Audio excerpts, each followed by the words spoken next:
E a gente está recebendo hoje aqui no nosso programa a deputada Paulinha, deputada aqui da nossa região, pré-candidata à reeleição, vai participar da nossa série de entrevistas que a gente tem feito com os pré-candidatos para tentar ouvir, além do balanço daquilo que tem feito como político nos últimos meses e anos, né, as perspectivas também para o próximo eventual mandato. Tudo bom, Paulinha? Seja bem-vinda. Tudo ótimo, querido. Estava com saudade de ti, vir aqui no Visor, né? A Paulinha sempre vem conversar com a gente aqui, né, trazendo sempre informação bacana do governo do estado. Eu queria começar a nossa entrevista, Paulinha, a gente vai ter mais ou menos uns 20 minutos para conversar, que é o tempo que a gente tem colocado sempre para todos os pré-candidatos, né? Eu queria começar a entrevista perguntando para ti assim, por que buscar um novo mandato? Né? E qual que é essa tua missão e por que permanecer como deputado estadual e não ir a federal agora? Primeiro que eu acho que a gente tem que seguir no caminho que a gente se sente preparado para ele, né? Eu não me vejo no meio de 513 homens e mulheres discutindo pautas nacionais. Eu acredito que a minha missão ainda é por aqui pelo Estado e sigo, quem me conhece sabe que o meu cacuete é para a gestão, tá? Eu combino muito mais com o Executivo do que o Parlamento. No caso de Santa Catarina, pela experiência que eu passei nesses 3 anos e meio, eu sinto que o que precisa melhorar na nossa democracia é justamente o parlamento. É por isso que eu me coloco mais uma vez à disposição para tentar engendrar um novo espaço de discussão para Santa Catarina ali, tá? A gente passou por momentos que não precisava passar Santa Catarina, um deles não querendo trazer assunto velho para o futuro, mas foi o impeachment, um impeachment descabido, desproporcional, político, e não pensando no povo catarinense, pela fragilidade da composição do parlamento. Então, francamente, eu acho que o estado de Santa Catarina vai melhorar se a gente tiver um parlamento mais íntegro também, e é por isso que eu me coloco à disposição para seguir. Deputada, quando a senhora chegou pela primeira vez lá na Assembleia, já chegou causando polêmica, até pelo teu jeito de ser, até o teu modo de vestir foi criticado. Isso melhorou no parlamento ou é uma das coisas que tu ainda tem que buscar, essa igualdade entre homem e mulher? Dentro da casa, né, para ser honesta, entre os 40 colegas, o trato pessoal, o jeito como a gente é recebida, acolhida, é muito natural, muito igual. Mas a gente, deixa eu te falar assim, as mulheres elas ainda não têm o espaço que merecem, mesmo no parlamento. A questão da roupa é um detalhe, assim, é o juízo de valor que se faz quando você olha para a mulher. E aí você estabelece um rótulo pelo que ela se apresenta, né? Mas dentro do parlamento, por exemplo, os homens não dão muita bola para a gente. A gente tem que se impor com trabalho e pressão. Mas também não fico me queixando. Entre se queixar e trabalhar para mudar a realidade, eu escolho o segundo caminho. Mas ainda é difícil para uma mulher buscar espaço dentro da política, porque a gente sempre quando vai numa solenidade, num evento, a gente vê uma grande quantidade de homens, né, uma quantidade muito maior de homens do que de mulheres, né? Vamos sentar numa mesa às vezes para assinar um contrato, para comemorar uma conquista, e quando você olha tem muito mais homem que mulher. Verdade, é verdade, mas é o que eu te falo, assim, esse processo, Marcos, vai mudar com também a nossa presença, a nossa participação mais intensa na política. A gente tem muito menos candidatas mulheres do que homens, e isso também é um ponto frágil da democracia, né? A deputada foi a primeira a defender, vamos dizer assim, o governador Moisés dentro desse episódio do impeachment. Num primeiro momento, haviam analistas políticos que diziam que a senhora ia perder com isso, né? E hoje a senhora colhe frutos dessa relação. Como é que a senhora avalia esse período, essa decisão de estar do lado do governo desde o momento mais difícil até agora? Foi uma decisão simples, Marcos. Todos nós que estamos no parlamento e que convivemos com a situação, conhecíamos a integridade do Moisés naquela época. No caso dos respiradores, que foi o caso que mais abalou a confiança da sociedade catarinense para com o governo, todos nós que estávamos lá, todos os de oposição, situação, sabíamos que o Estado tinha sofrido uma fraude, e que o governador Moisés era um homem íntegro e inocente. Então, tomar a decisão de defender o Moisés foi simples. Foi uma decisão muito amparada no meu caráter, nos valores que eu recebi do meu pai em casa. E eu sei que eu não fui compreendida na época, porque os indícios levavam a crer que era diferente. Nós estávamos e que ele iria pânico. Cair. Exato, mas assim, ó, eu não estou na política pelo oportunismo, entendeu? Vocês não esperem de mim o lugar mais confortável ou mais conveniente. Eu dizia em casa, eu, conversando com o Paulinho, esses dias ele chamou a atenção desse episódio e nós nos emocionamos juntos. Foi um período duro e difícil para todo mundo, para todos nós. E teve uma ocasião que ele chegou em casa, porque os meus amigos todos, muito preocupados comigo, aqueles que acreditam em mim, acompanham minha trajetória política, diziam assim, meu Deus, a Paulinha está acabada, defendendo esse cara aí, tal. E eu lembro que chega um dia em casa, o Paulinho, ele recebeu tantos apelos de amigos para que ele conversasse comigo, que ele decide tomar esse assunto e dizer... Ele me chama de gata, né? Eu chamo ele de gato, ele é gato. O que está acontecendo contigo? Por que tu insiste em defender o Moisés? Reavalia, pensa, tu está te expondo demais, está todo mundo preocupado contigo.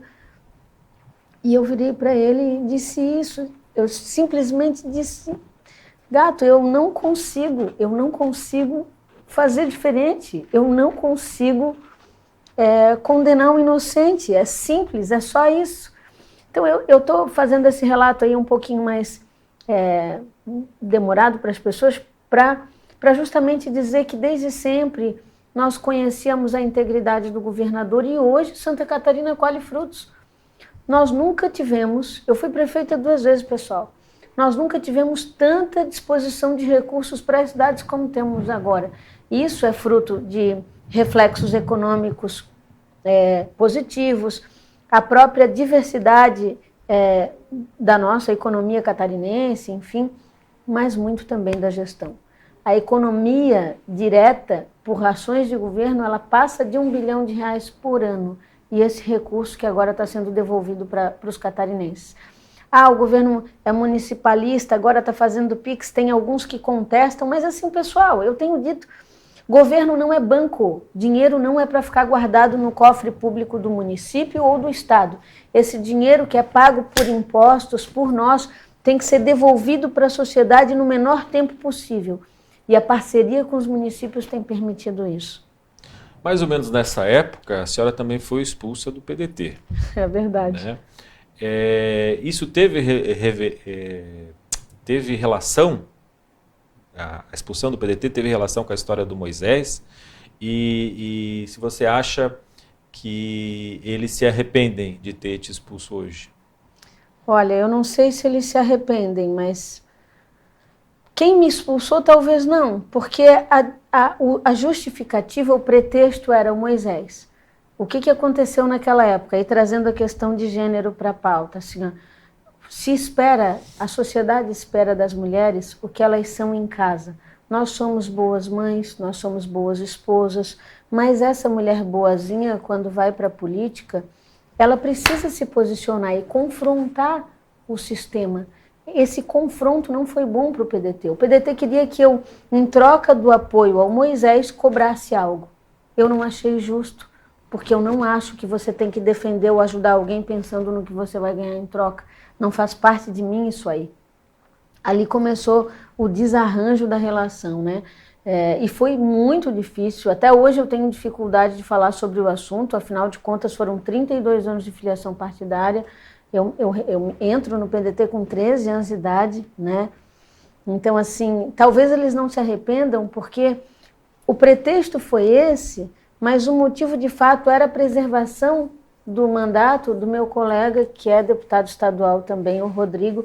Eles achavam que o PDT não ia, pela nova regra eleitoral, conseguir fazer uma legenda para eleger 2, então nessa hipótese eu deveria ser expulsa porque o mandato do Rodrigo precisava ser preservado.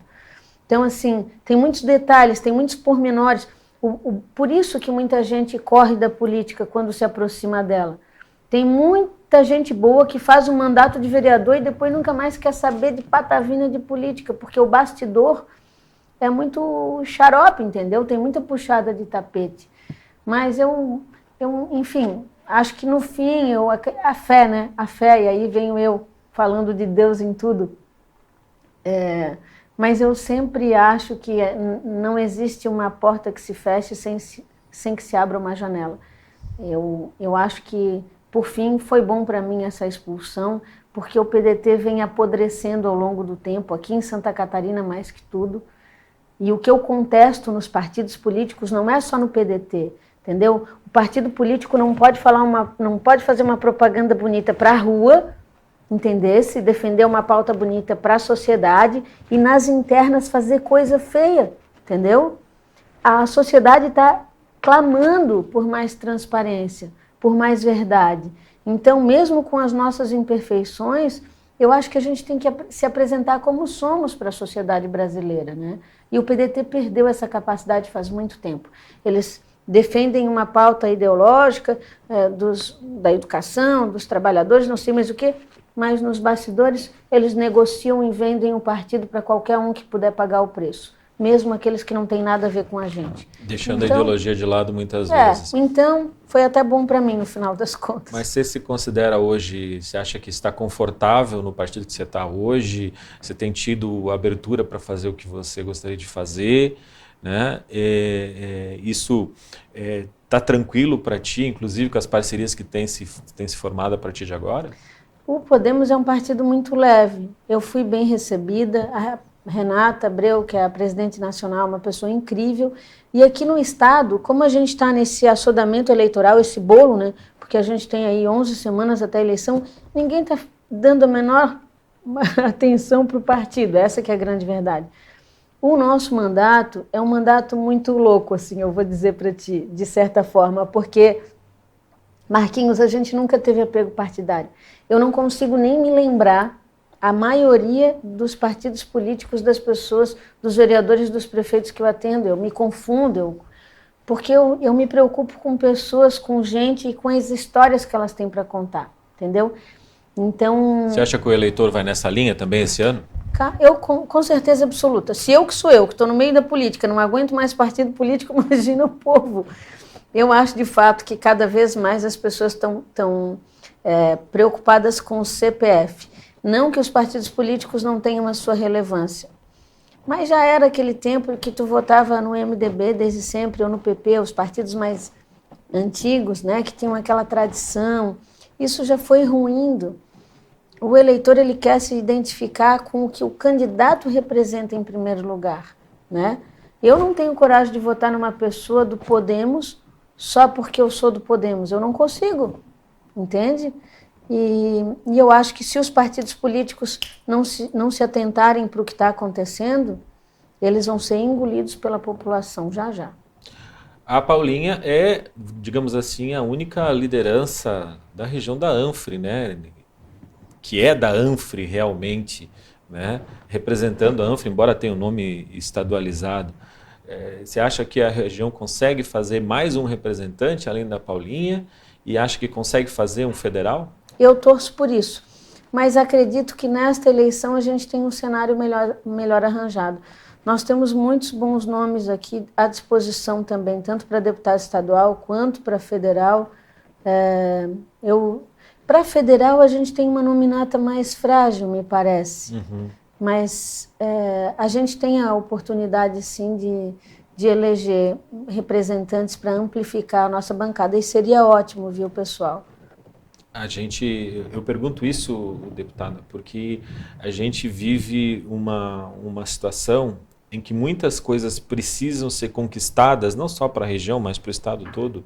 E por isso que eu fiz aquela pergunta no começo, se ia ficar estadual ou ia federal, porque o que a gente percebe muitas vezes é uma certa fragilidade de determinadas lideranças que deveriam estar se impondo mais para trazer coisas aqui para a região do litoral e também para o restante do estado, mas isso não acontece, né? Uma coisa que eu ouvia sempre quando trabalhava em Brasília: Santa Catarina não precisa. Santa Catarina tem tudo, Santa Catarina é rica. Vamos olhar para o Nordeste, vamos olhar para o Norte, vamos olhar para a Amazônia, né, onde tem tudo para fazer, porque Santa Catarina não precisa. E não é bem assim. Não, não é. Né? Não é. A gente tem muito trabalho pela frente. Eu vou te dizer, eu tenho percorrido o estado de Santa Catarina, tu sabes, e eu costumo dizer isso, é o caminho por onde o meu coração me leva. Eu não consigo muito, para ser honesta, fazer essa defesa do voto regional, tá? Eu não quero que as pessoas votem em mim porque eu sou da ANFRE. Eu quero que as pessoas votem em mim porque reconhecem a minha capacidade, a minha competência, o meu talento, que vai estar a serviço de qualquer catarinense, de qualquer região. E eu falo isso porque a gente tem, aí olhando assim, com cuidado, com cautela, o que a gente tem no nosso entorno. Em todas as nossas cidades aqui do litoral, nós temos problemas sociais para resolver. Nós temos bairros inteiros aqui em Itapema que precisam de alternativa, primeiro de regularização imobiliária, depois de condições de oferta de água, de esgoto. A gente tem problemas assim em Camboriú, a gente tem enfrentamento para fazer na questão da segurança pública em Itajaí, fortemente. Então, assim, e obviamente, né, no meu ponto de vista, não tem como você trazer o mínimo de dignidade para uma família sem oferecer pelo menos uma pavimentação na frente da sua casa, porque pó e lama é uma combinação perfeita para condições, inclusive sanitárias, de saúde, persistirem durante toda uma vida de uma família, né? Então, enquanto a gente tiver essas demandas aqui, nós temos que trabalhar, sim, para que elas sejam saneadas. Na questão da saúde, de modo muito especial, eu quero pontuar, porque é a emergência que eu carrego comigo no momento, no meu trabalho. Independente do período eleitoral, a gente segue no mandato firme, né, Marcos? E para mim é uma questão de honra encontrar meios para a gente secar essas filas de espera das cirurgias eletivas. Por que eu digo isso? Porque nós temos um Estado, pela primeira vez, em mais de 40 anos, robusto, forte em termos de finanças públicas. Não falta dinheiro para a saúde. Tem fila de espera na UTI. Mas tem fila de espera na UTI, tem fila de espera para cirurgias. Por quê? Porque com a pandemia nós tivemos um cenário de agravamento. Ontem eu estava no Marieta, fomos com o governador Moisés lá para conhecer a realidade do Marieta. Nós temos 244 leitos que devem ser inaugurados até outubro, se Deus Nosso Senhor permitir, vai tornar o Marieta o maior hospital do estado de Santa Catarina e conseguir dobrar, multiplicar o número de atendimentos que a gente tem aí, né? Falando sobre isso, na conversa com a irmã Mércia, com os médicos ali, eles nos relatavam que mudou o perfil do paciente que chega no pronto-socorro hoje. Ele vem muito mais debilitado. Eventualmente, nós tínhamos visitas ao pronto-socorro que o atendimento diário já permitia que a pessoa voltasse no final do dia para casa. Hoje, a necessidade de internação, depois dos efeitos da Covid, tem ampliado essa demanda, essa necessidade. Então, nós temos que ser rápidos. Qual é o desafio do governo agora? Vencer a burocracia e dar jeito de botar essa máquina para funcionar. Mas o cidadão tem uma parcela importante de responsabilidade aí, tá? Nós ficamos 2 anos sem cirurgia. Para tocar nesse assunto bem rapidinho, pessoal. 2 anos sem nada, né? Agora pode fazer cirurgia de volta, ok. Aquele camarada que estava pronto para ir para a mesa de cirurgia, ele não pode ir com o mesmo exame que ele fez 2 anos atrás. Ele tem que passar no anestesista de novo. E isso tudo precisa ser ordenado com o Sistema Municipal de Saúde e pactuado com os próprios pacientes, para a gente poder avançar nessa meta. Mas a questão, eu diria que a questão é um pouco mais profunda, deputada, porque se você olhar, por exemplo, daqui de Biguaçu até Itapema, e vou incluir Camboriú nessa jogada, não tem onde nascer menino. Tem razão. Né? Tem razão. Não tem maternidade. Maternidade Tijucas fechou, Itapema não tem, Biguaçu me parece que também não está fazendo parto. Biguaçu, né? até está. Né? É a referência de Tijucas, inclusive. Biguaçu virou referência de Tijucas para fazer os partos de lá.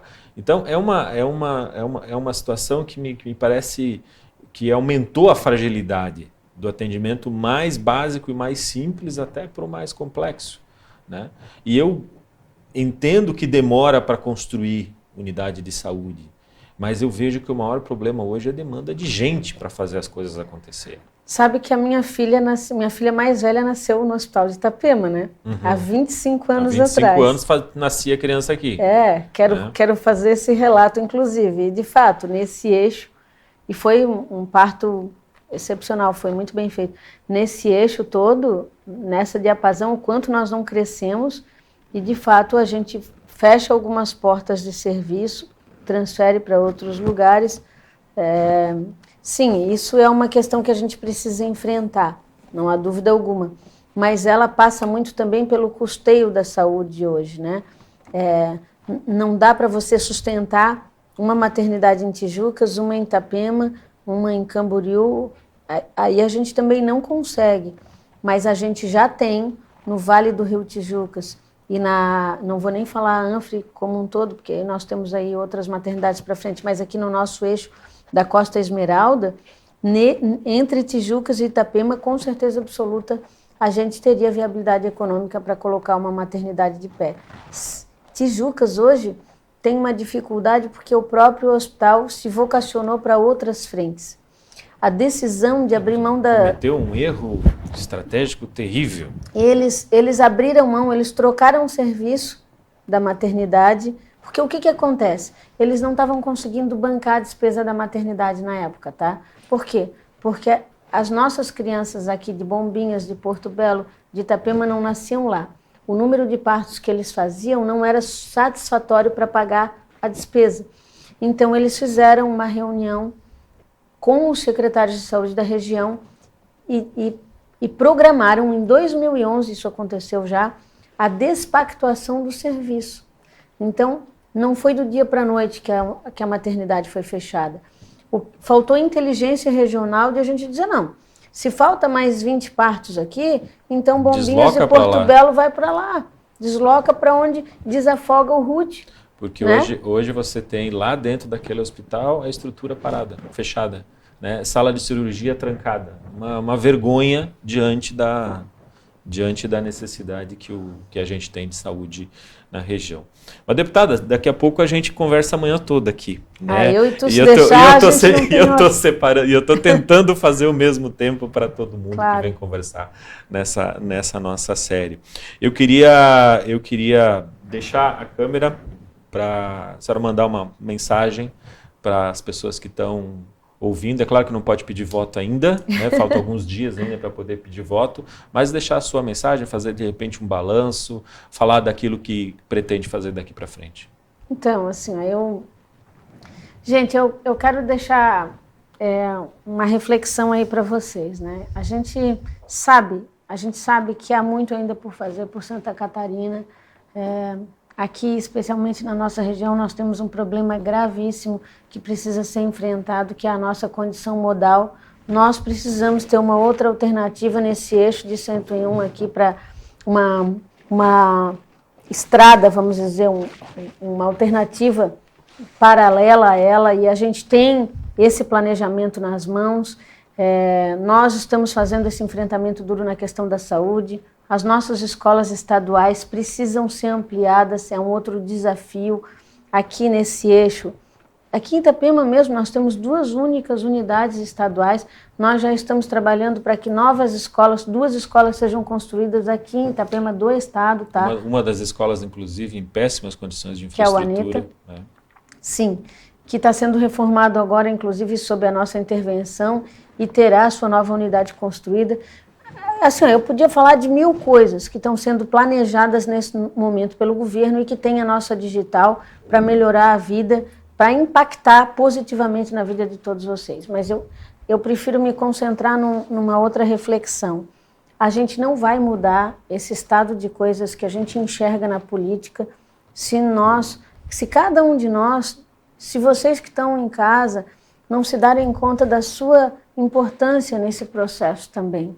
A gente tende a não dar muito valor para o nosso voto, mas ele é muito poderoso. Um voto é muito poderoso.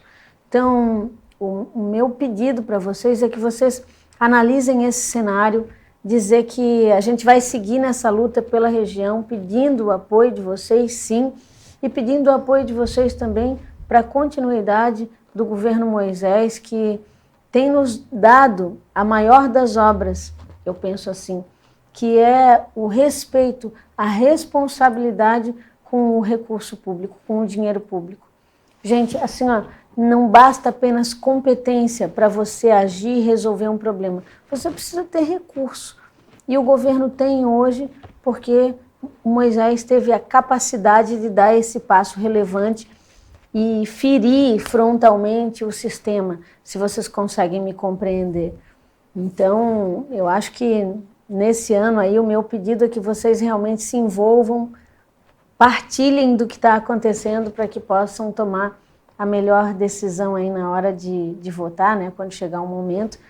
E quero que vocês saibam também que tem em mim uma guerreira, uma mulher corajosa que vai seguir enfrentando também o sistema para dar voz aos invisíveis, para fazer fluir aqueles que são os nossos talentos reais, né? Então, continuem contando comigo.